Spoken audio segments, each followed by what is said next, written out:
Praise the Lord and welcome to Sunday Morning Christian Education. My name is Teraie Deloach. I attend Greater Bethlehem Temple Apostolic Church located on 4781 Hamilton Avenue in Cincinnati, Ohio, where Bishop James Chapman is the pastor and where there is a God in Bethlehem and Jesus is his name. Today's lesson is titled, Be Strong and Courageous.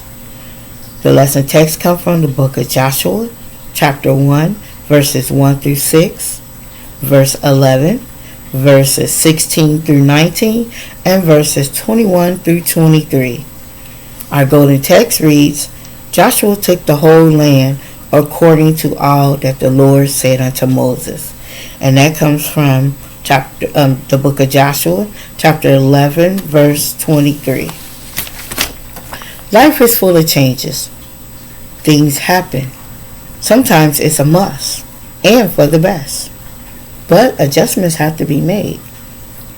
There can be changes in your life, such as the new school year started.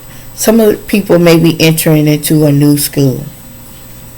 You got new teachers, new students, new people. Oh my.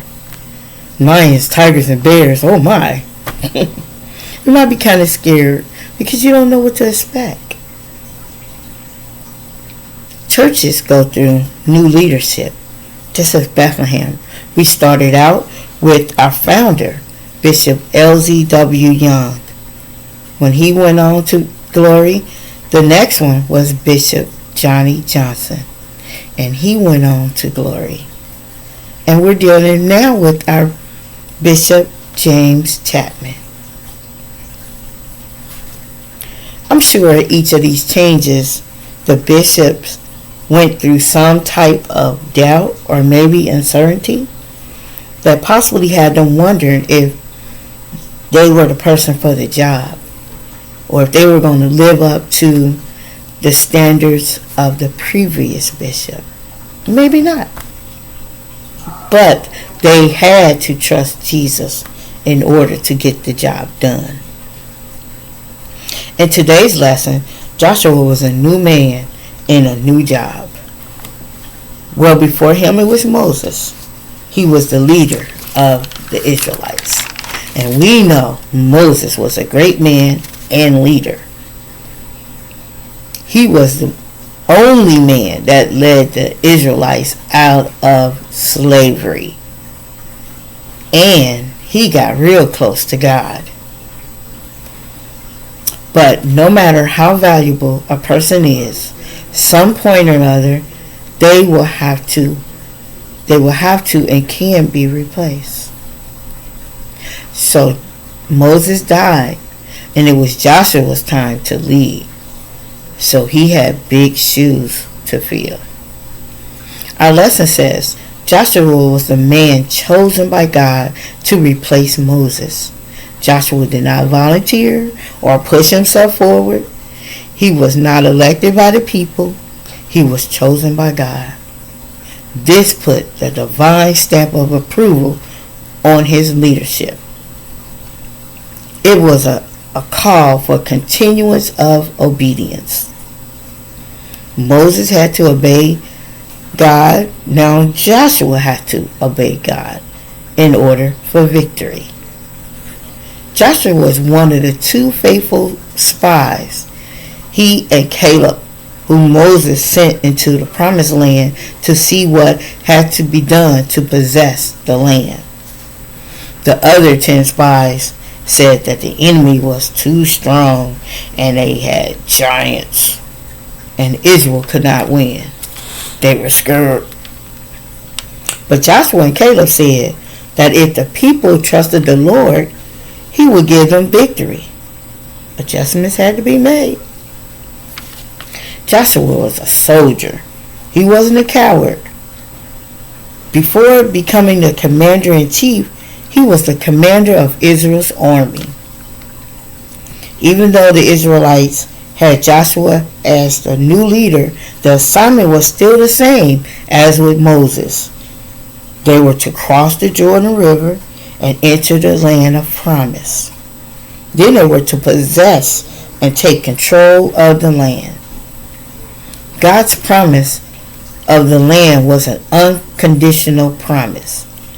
His gift of the promised land to the nation of Israel was based on His grace, not on anything they had done to earn it. This was the same promise that He had made to Abraham, Isaac, Jacob, and Moses. Sometimes, as at the Red Sea, God says to just stand back and watch Him work.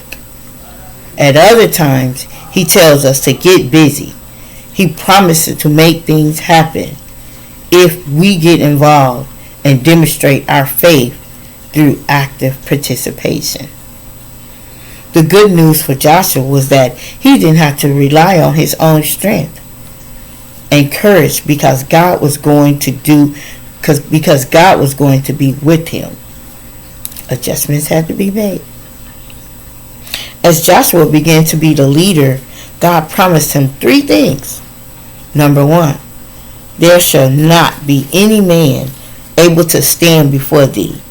He said as long as Joshua put his trust and confidence in him, he would be an overcomer. Number 2, God told Joshua the promise. Number 2, God gave Joshua the promise of His presence. He said, as I was with Moses, so I will be with thee. The 3rd promise, God said that Joshua could trust His word.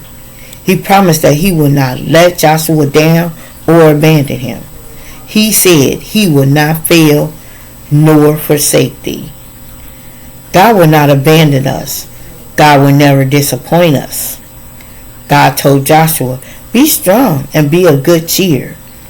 Joshua had a huge mission, but with God, it was not impossible because nothing is impossible for our God.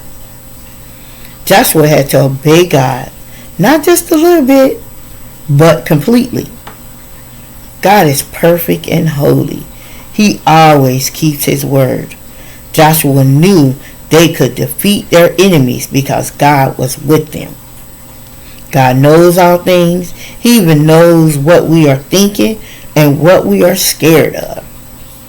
He knew Joshua would be nervous, needing reassurance that everything will be fine. Sometimes we all need a few words of encouragement. Joshua led the people in entering the land of Canaan, conquering the people who lived there and possessing the land God had promised to the Israelites. Joshua conquered the whole land. No king or people were able to stand against Joshua and God's people. God promised Joshua every place he set his foot, he was able to conquer. When we do God's work in God's way, the result is victory. Joshua conducted the conquest of Canaan according to all that the Lord said unto Moses. When the mission was complete and the Israelites had possessed the land that God had promised to them, the land rested from war. Obedience to God is an important aspect of our faith, whether we are children or adults. It challenges us in our daily decisions and causes us to consider how being obedient to God and His word requires the bravery and courage only He can give. Obedience is not easy. It takes courage. It is easy to go along with the crowd and do what comes naturally. In contrast, it takes courage to stand alone and to do what is right. I hope I have put something on your mind. Until next time, God bless.